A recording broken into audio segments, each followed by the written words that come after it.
Sighing is a really nice way to relieve the body. The nervous system really likes long exhales and sighs.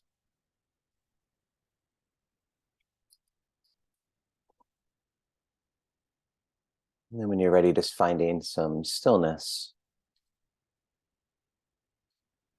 Option to close the eyes if you'd like to.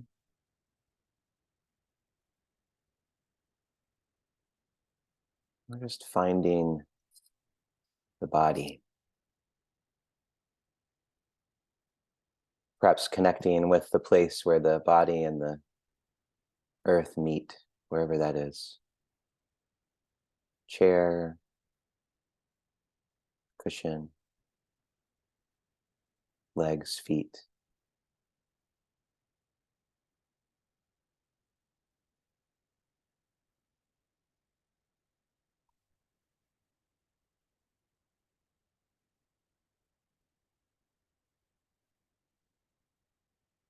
Allowing the practice to be simple, easeful.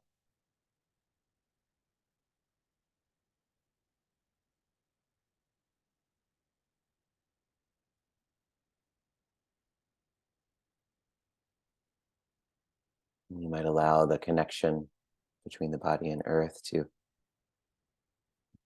broaden a bit. Just noticing the body, condition of the body, condition of the nervous system, breath. And of course, part of the body is the brain, the mind.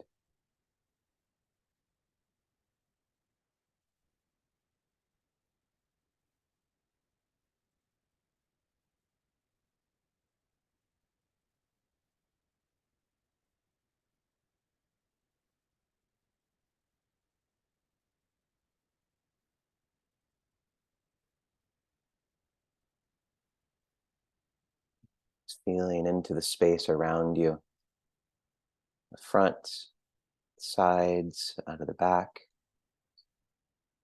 above and below, all directions.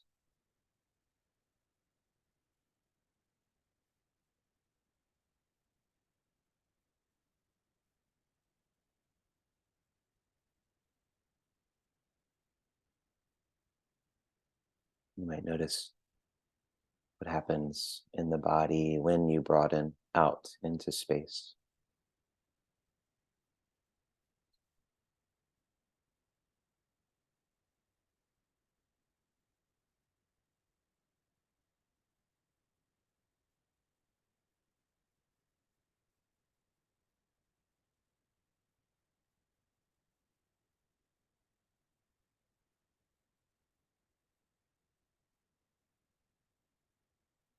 Mm.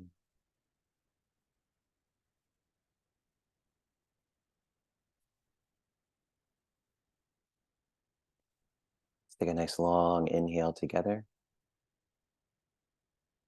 And a long exhale. And again, inhale. And exhale. And again, inhale. This time, as you exhale, slowly open the eyes, allowing in vision and light, form one another. All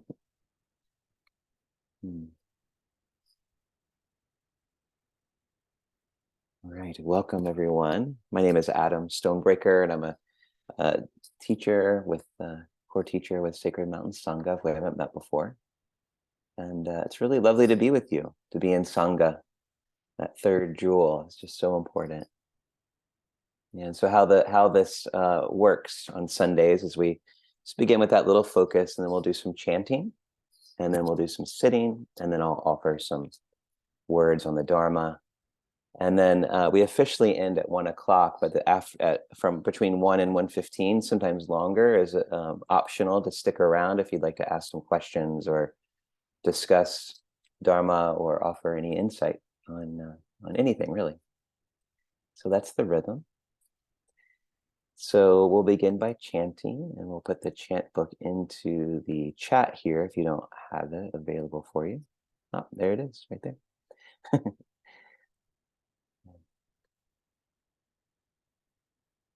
And we'll begin chanting on page 3. And what I'd like to do is open with the homage to the Buddha, and then do the refuges, and then we'll also do the precepts. I don't really do the precepts too often, but I really like to do them. The Buddha called the 3 refuges and the 5 precepts the 8 streams of blessing. And so they're really beautiful to do together. And then after that, we'll move on to page 4.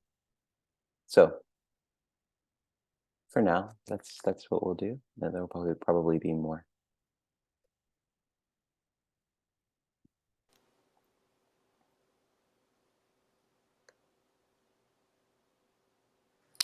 Okay. So just pausing here.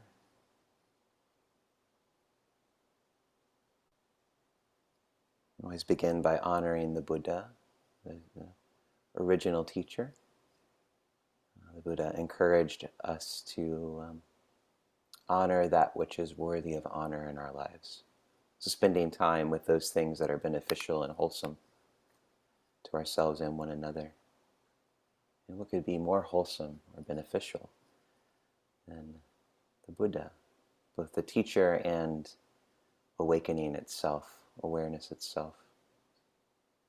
This potential within each of us to awaken fully. And so we honor that.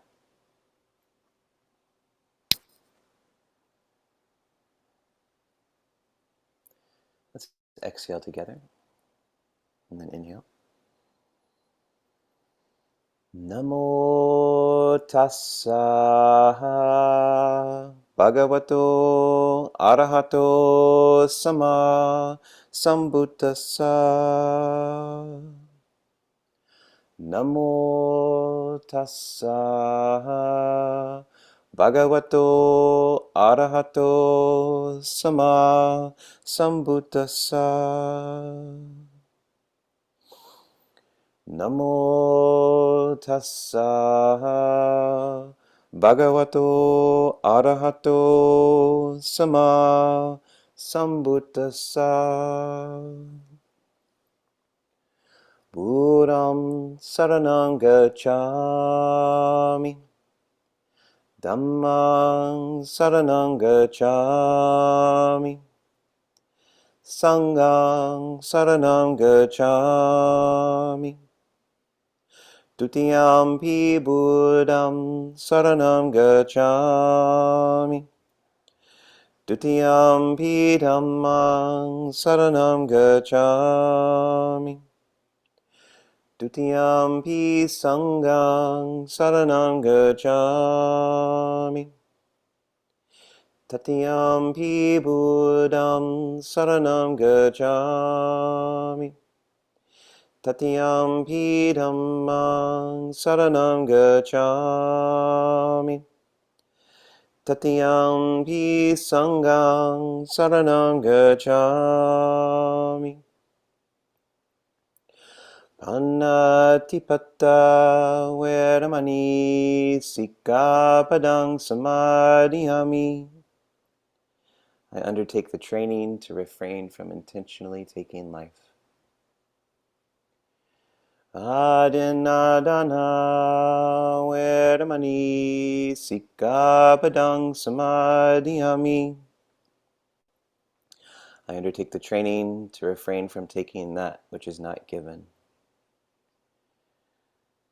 Kammesu michachara veramani sikkhapadang samadhiyami.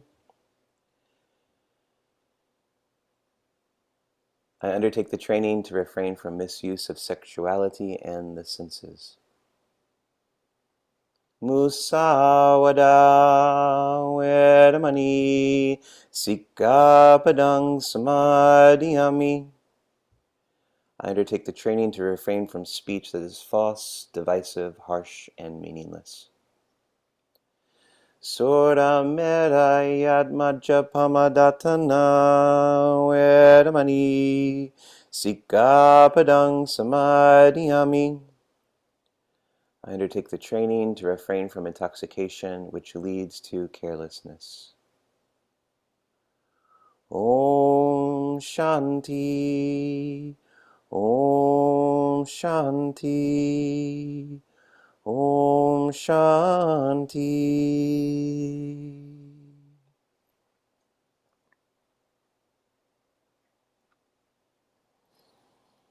All right, moving on to page 4. Recollection of the Triple Jewel, many qualities of the Buddha, Dharma, and Sangha. Some of the qualities, not all of them. Many, many, many qualities.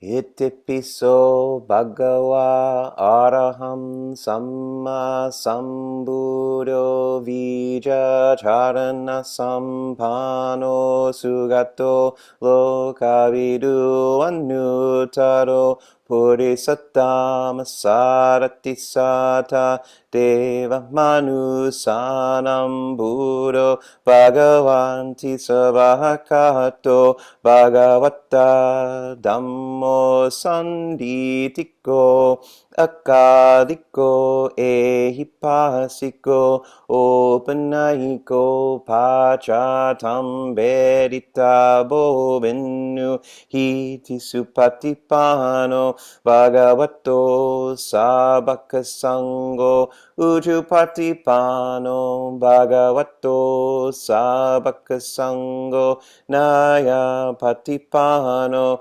Bhagavato Savakasango Sami Chipatipano Bhagavato Savakasango Yadidam Chattari Purisayogania Tapurisapugala Esa Bhagavato Savakasango Ahnahiyo Pahunahiyo Dakanahiyo Anjali Karaniyo Anutaram Punyakitam Loka Sati.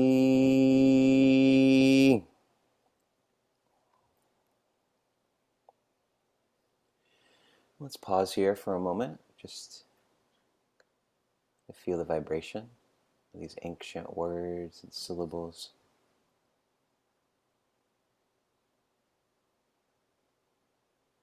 Passed down all the way from the time of the Buddha, 2,600 years ago,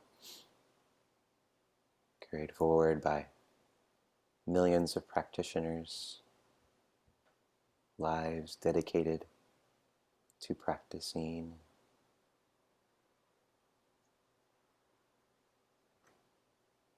honoring the lineages, the people, practitioners, teachers, teachings.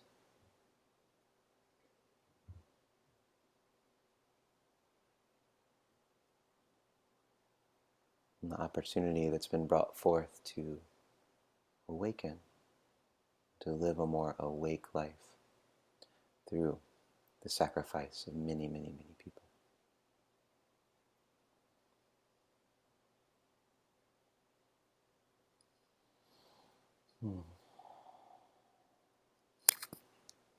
Thank you. All right, so let's move down to page 8 here, which is the Brahma Vihara's chant. Page 8.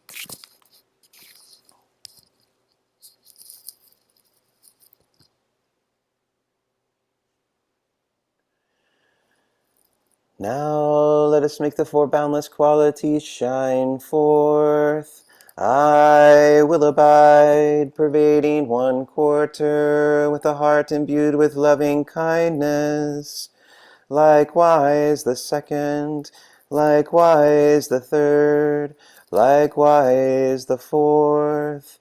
so above and below, around and everywhere, and to all as to myself. I will abide, pervading the all-encompassing world, with a heart imbued with loving kindness, abundant, exalted, immeasurable, without hostility and without ill will. I will abide, pervading one quarter, with a heart imbued with compassion, likewise the second, likewise the third, likewise the fourth, so above and below, around and everywhere, and to all as to myself. I will abide, pervading the all-encompassing world, with a heart imbued with compassion, abundant, exalted, immeasurable, without hostility and without ill will.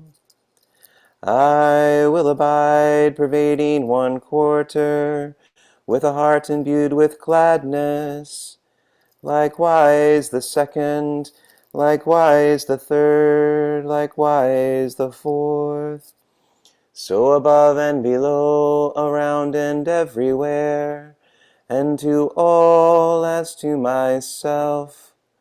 I will abide, pervading the all-encompassing world, with a heart imbued with gladness, abundant, exalted, immeasurable, without hostility and without ill will. I will abide, pervading one quarter, with a heart imbued with equanimity, likewise the second, likewise the third, likewise the fourth, so above and below, around and everywhere, and to all as to myself.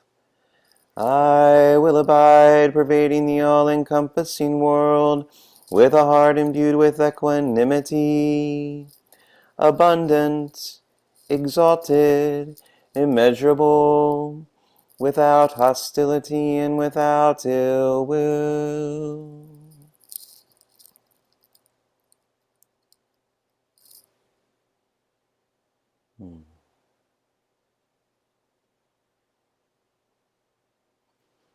Pausing for a moment.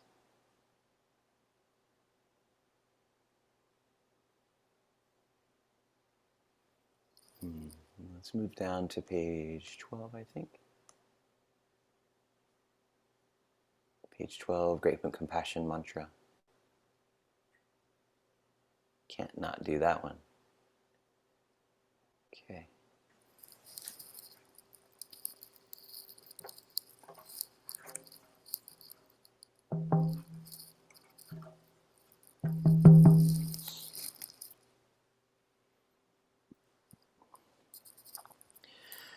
Namo Dabe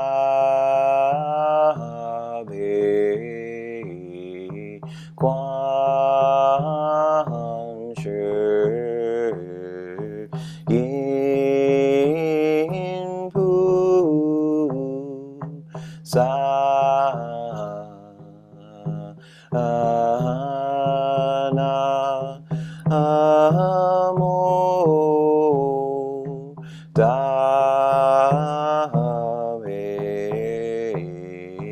Quan Shi Yin Pu Sa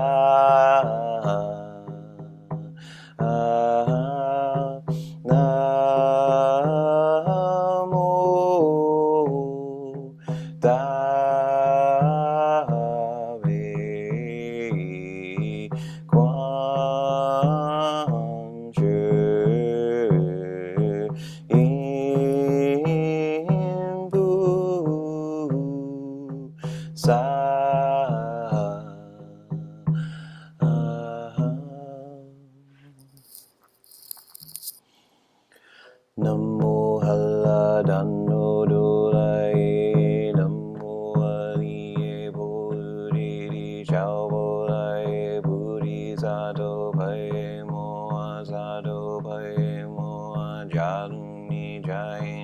Sapanavaye Nodaje Namo Jiri No Imangali Bolu Jiri Sherfola Langdo Namo Nula Ninja Shini Moa Samme Aparando Shubhanga Shurya Sappasano Namo Basado Namo Bajimo Vadado Raja Tinana Balushi Lujari Jalani Moa Buddhi Sato Zappa Zappa Mula Mula Mashi Mashi Lido Yum Juru Juru Jimmang Juru Juru Vashayiri Moa Vashayiri Tola Tola Dini Laye Jalla Jalla Momo Vamula Mudiri Ishi Ishi Shano Shano Wala Shanvola Shali Vasha Vashan Shaye Hulu Hulu Mola Hulu Hulu Shili Sola Sola Shili Shili Zulu Zulu Buddhi Buddhi Buddhoye Buddhoye Dili Nola Ginger Dili Shiny No Mono Sopa Shito Sopa Moha Shito Sopa Shito Yui Sherpanai Sopa Ginger Sopa Mola Nola Sopa Shiru Sangamu Joye Sopa Sopa Moa Shinto Jajila Shitoye Sopa Bodo Moje Shitoye Sopa Nola Ginger Panjila Sopa Moparishan Sopa Namo Allah Dano Dolaye Namo Ali Boludi Shambolaye Sopa Nanchi Dandu Mandola Pato Ye Sopa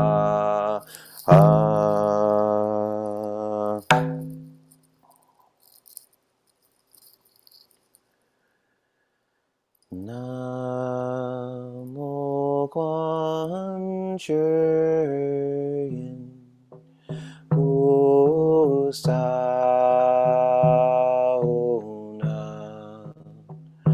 Mo Quan Yin Usa Ena Mo Quan Yin Usa Ona Mo Quan Yin Usa Ena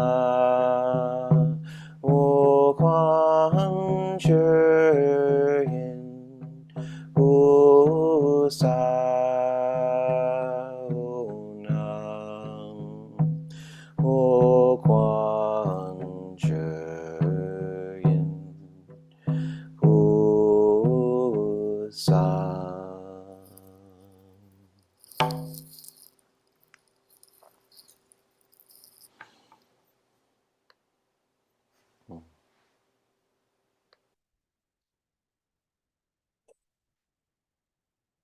Pausing now again.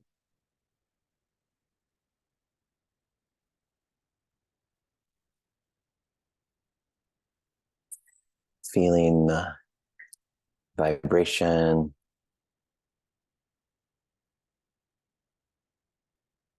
the chanting of the words.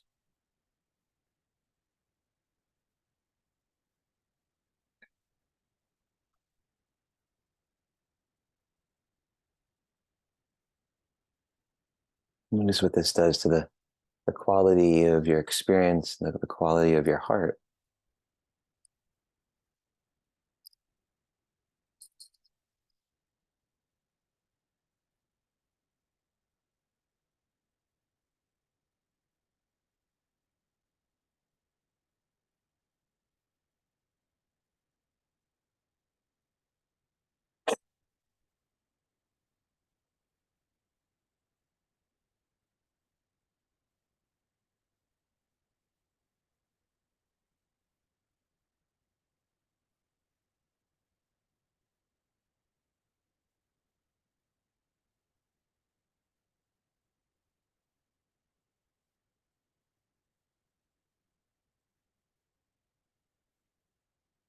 Viewing this body, mind with awareness, mindfulness.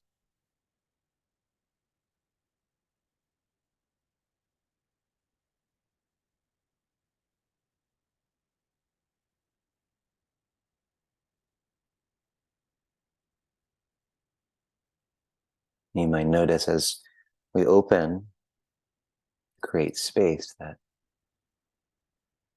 metta, passion, joy, equanimity naturally flood in.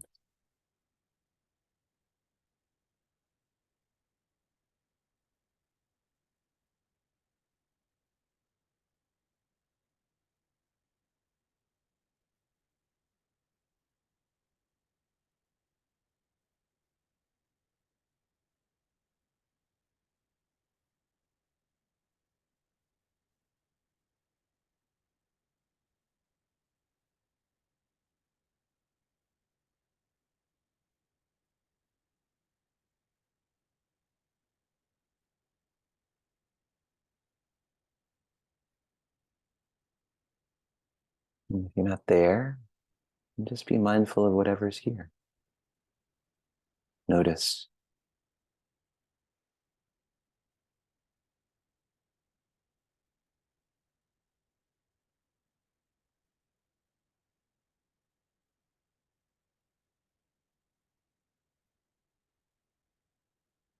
Noticing the natural rising and falling of all phenomena,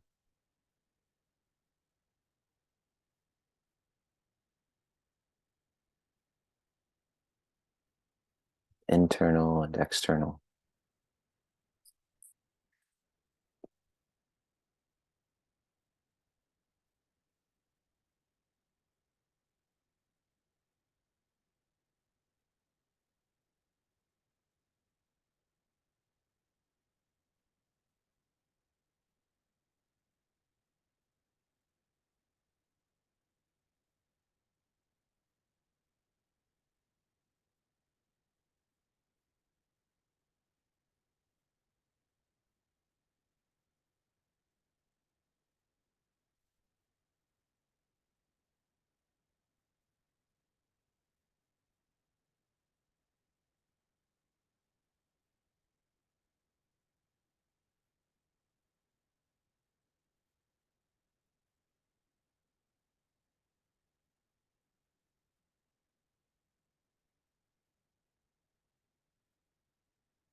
this contraction or tension.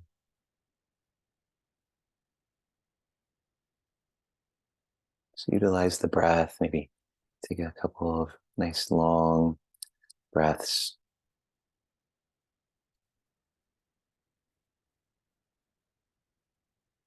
Not to create aversion, but just to create some space. Not to bypass, but to include in a much bigger space.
Perhaps for this last few minutes of this meditation, if you'd like to, don't feel obligated.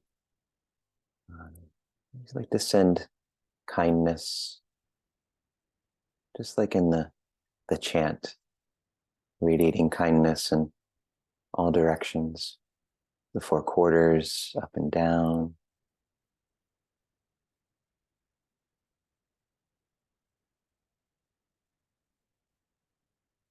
kindness, compassion, joy, equanimity.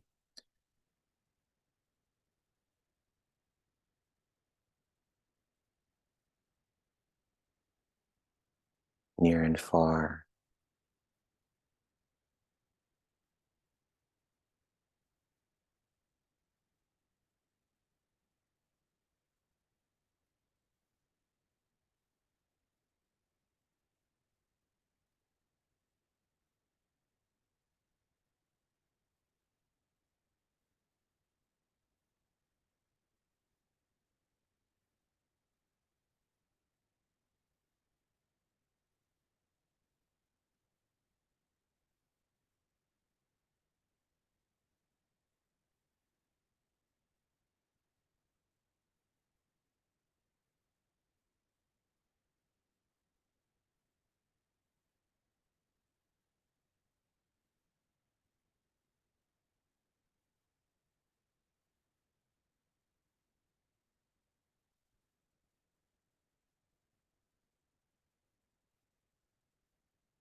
Thank you.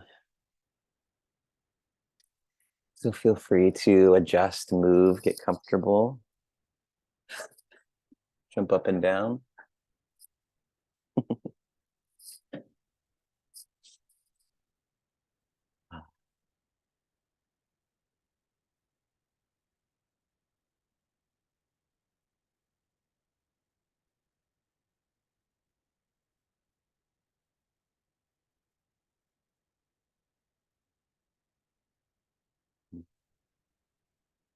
During that meditation, I was thinking about I was recently reading something from Thanissaro, not Thanissara, Thanissaro, who's uh, uh,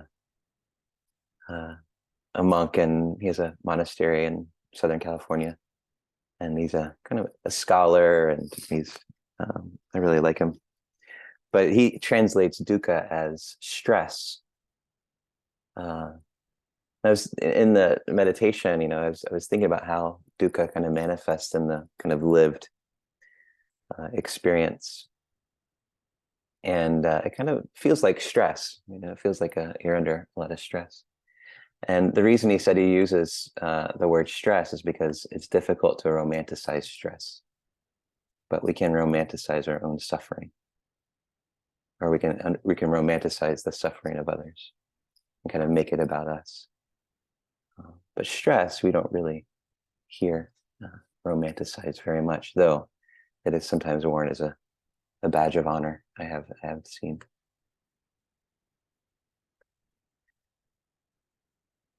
And so, yeah, I've just returned from retreat yesterday, uh, uh, very early in the morning, took a red eye back and got home at about 5 a.m. yesterday. So I'm still feeling the effects of the retreat, uh, many days in silence and contemplation. And, I had this thought, and, some of the teachers on the retreat kind of alluded to this a little bit with so much suffering happening in the world and all of these things, uh, you know, Gaza and Ukraine and all of this stuff happening. Is it really useful to sit here on retreat like this? Is it useful to be here in silence and seclusion and kind of sitting here and uh, contemplating?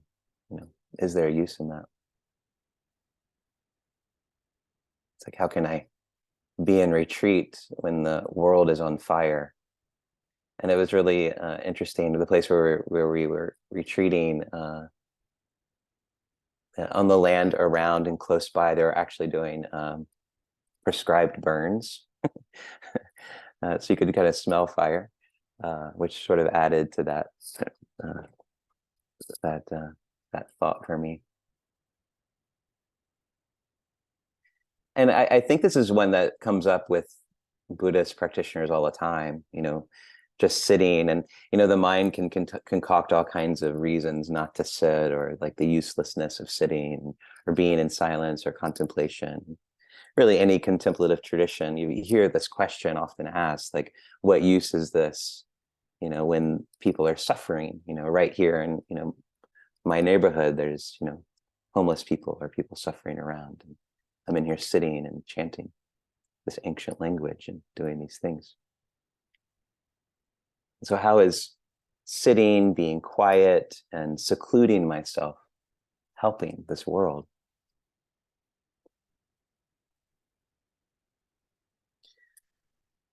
There's lots of things we can do externally in this world to help people. And I'm not sure if you read Tanisra's recent blog post, but it's really beautiful and really wonderful. And it's a good commentary on lots of the things happening right now. And she actually lists a lot of things we can do externally for people directly, causes to give to, people to help, organizations to support, things like that. And so there's lots we can do externally. And, Buddhism is unapologetically pacifist, and focused on peace, but it's not passive. It's not a passive belief system. At least the Buddha wasn't passive. The aim of Buddhist practice, or the aim of Buddhism, is to end suffering. Yeah. Or to at least see very clearly suffering and the causes of suffering, conditions of suffering. What are the conditions that create suffering, both externally and internally? And we see this in the Buddha's life. The Buddha, often intervened, and sometimes using really strong language, admonishing people for creating violence, and kind of the ridiculousness of war and things like this. And you see that throughout the suttas, actually intervening in some wars and intervening in some arguments and quarrels and things. And again, we look out into the world right now, and there's so much suffering. I just looked this morning up about conflicts in the world, and there's 32 countries in conflict right now. 32 countries. You could say 32 wars, perhaps. And I, in the United States, my country plays an integral role in probably every one of those conflicts, whether it's direct or indirect, whether it's through actual troops on the ground or whether it's through sales of weapons, things like this. And so there's a lot here. There's a lot here to work with.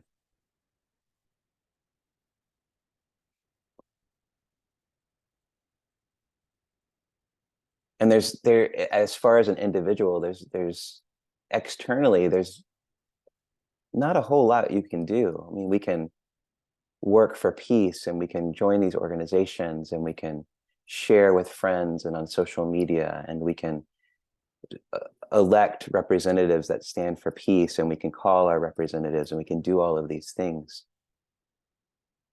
But ultimately, that's dissatisfying in a sense.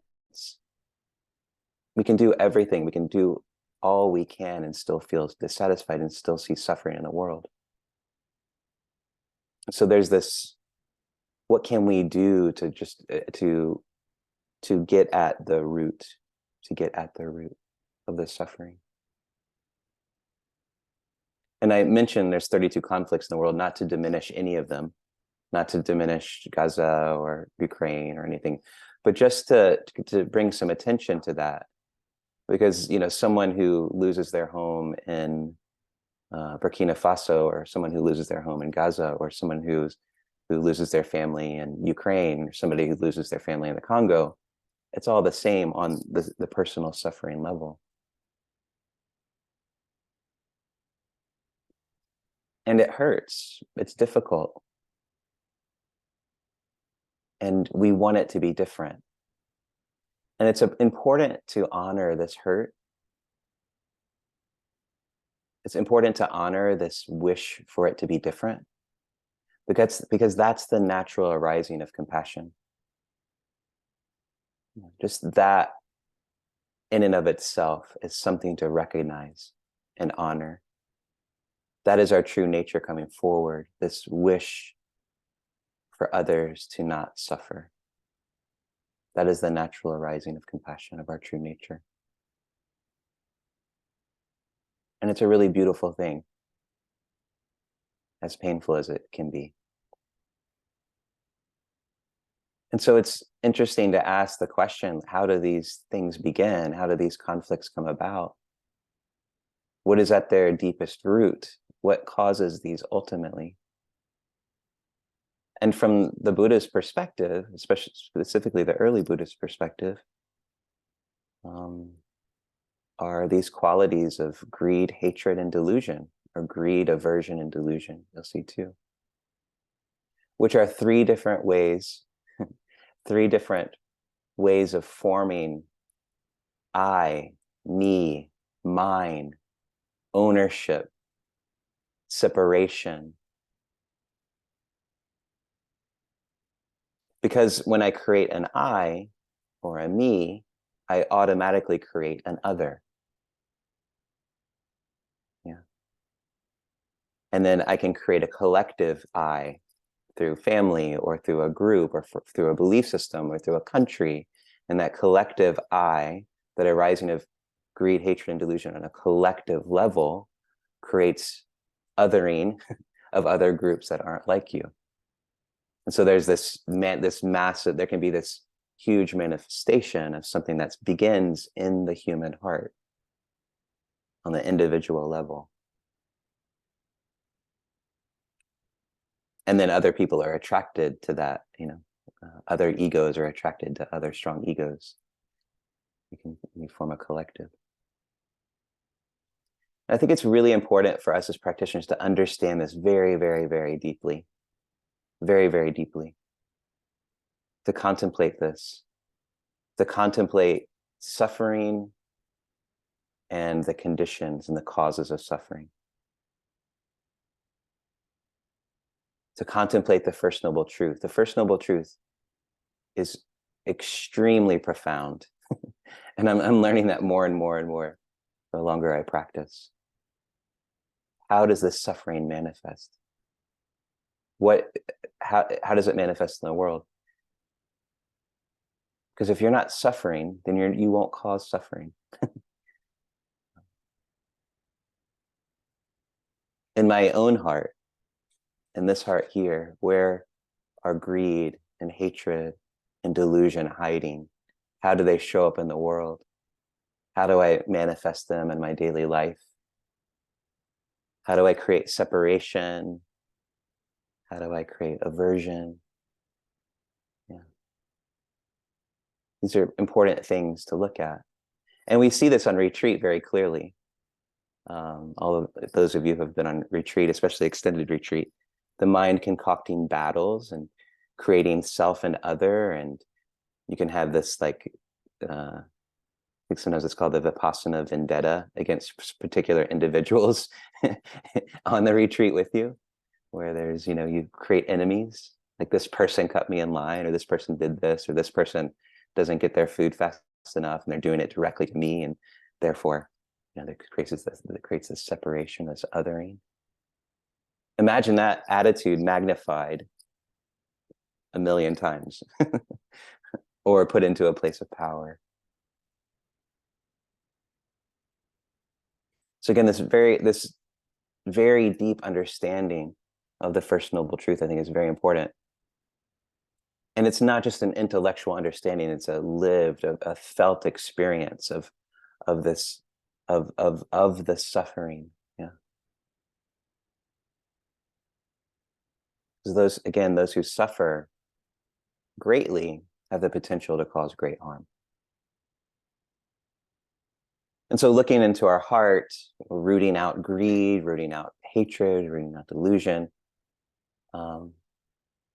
are essential, an integral part of our practice, especially when cultivating compassion, because it's impossible to have both. It's impossible to have greed, hatred, and delusion and compassion at the same time. You'll notice if you do Brahma Vihara practice, when compassion really comes in, yeah, it's impossible to create an other. And in fact, cultivating these qualities and rooting out these three poisons is what they can be called. According to the Buddha, it's really, really essential.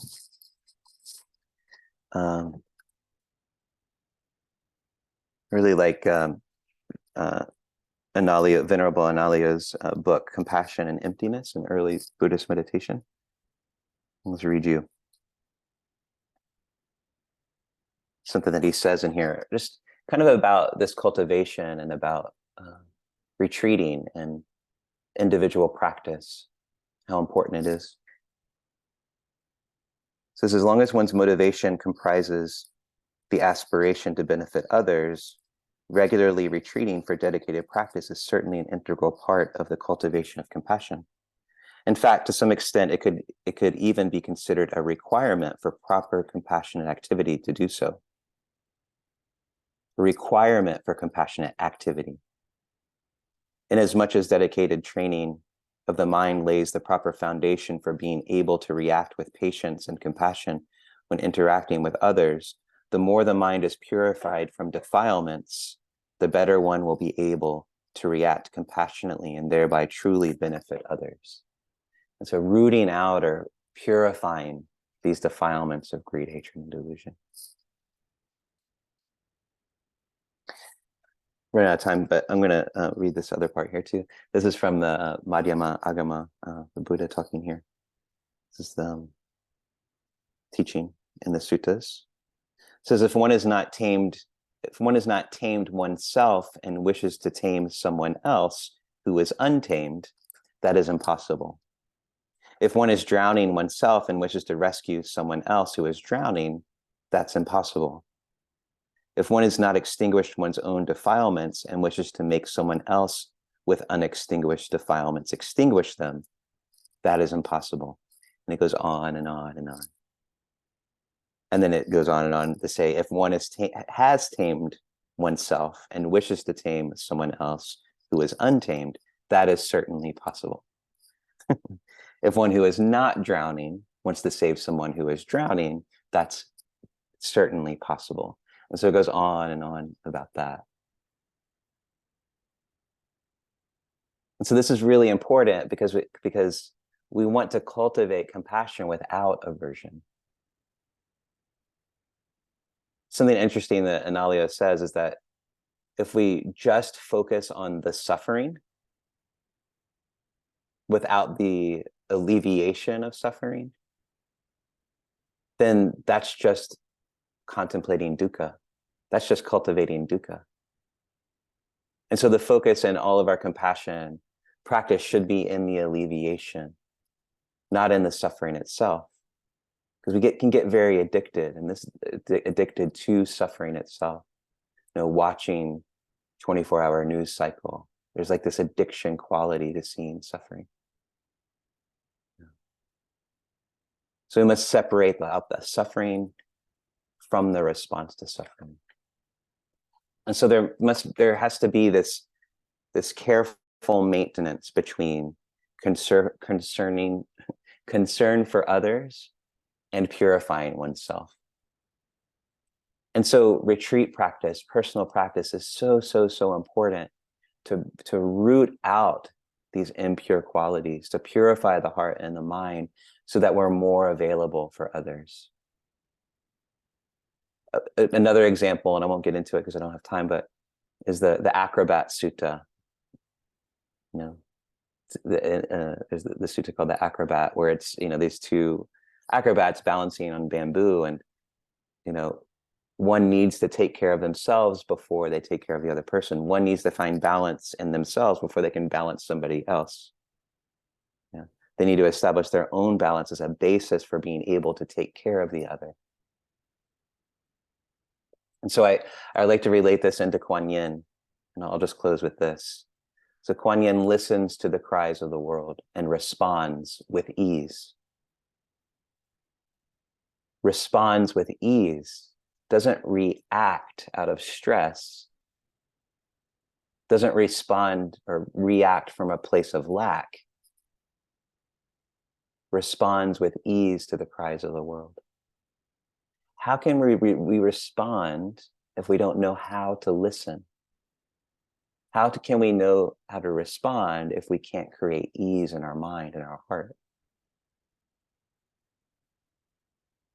It's from this fullness, this ease of our natural compassionate capacity that we can best serve the world, and then act accordingly, respond appropriately, accordingly to what's happening in the world. When this heart is purified, then I'm much more able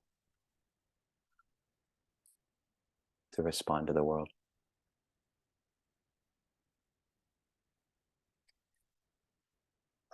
Thank you all so much. It's 1 o'clock now. I appreciate your attention. I appreciate your practice.